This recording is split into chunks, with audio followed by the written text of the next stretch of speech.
साम्राज्य न्यूज, सामान्यांचा असामान्य आवाज। मोहोळ येथील शेतजमिनीचा वाद न्यायप्रविष्ट असताना जमिनीचा ताबा मिळावा म्हणून दमदाटी करत शासकीय विश्रामगृह येथे गणेश वानकर यांनी रिव्हॉल्व्हरचा धाक दाखवून उत्तम नवघरे यांना धमकी दिली। सदर घटनेबाबत सदर बाजार पोलीस स्टेशन येथे रीतसर फिर्याद दाखल झाली, परंतु पोलिसांनी फिर्यादीनुसार व घडलेल्या घटनेप्रमाणे आरोपी प्रकाश वानकर यांच्यावर गुन्हे दाखल करणे अपेक्षित असताना अद्यापपर्यंत गुन्हा दाखल करण्यात आला नाही। वानकर यांच्यावर अनुसूचित जाती जमाती अन्याय अत्याचार प्रतिबंधक कायदा अधिनियमातील तरतूद कलम 4(फ) नुसार गुन्हा दाखल व्हावा अशी मागणी करत जिल्हाधिकारी कार्यालयासमोर एक दिवसीय धरणे आंदोलन करण्यात आले। अरे प्रकाश वानकरला, प्रकाश वानकरला रोहत के जिने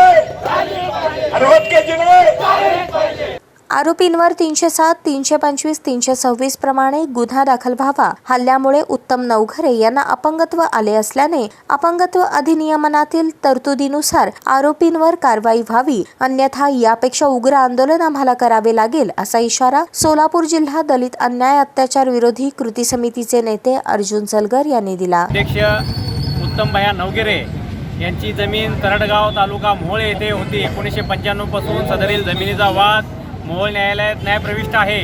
असं असताना सोलापुरातील लँड माफिया प्रकाश वानकर यांनी एका माणसाला पुढे करून ती जमीन लाटण्याचा प्रयत्न केलेला आहे। उत्तमबाई यांनी प्रतिकार केला असता 2-3 वेळा त्यांना धमकी देऊन गबसवण्याचा प्रयत्न केला। उत्तमबाई ऐकत नाही ते लक्षात आल्यानंतर त्यांना रेस्ट हाऊसला बोलून रेस्ट हाऊसमध्ये डांबून मारहाण करण्याचा प्रयत्न केला। प्रचंड मारहाण केली उत्तमबाई यांना। आज देखील ते अंडर ट्रीटमेंट आहेत। अशी परिस्थिती असताना पोलीस प्रशासन गेली 1 महिन्यापासून आरोपी प्रकाश वानकर यांना अटक करत नाही। ज्या अपंग उत्तमबाई यांच्यावर प्राणघातक हल्ला केलेला आहे अशा या आरोपीवर ते जे काय अपंगाचा कलम आहे ते कलम लावत नाही, आर्म ॲक्ट लावत नाही आणि आरोपी हा मोकाट सुसाट आहे।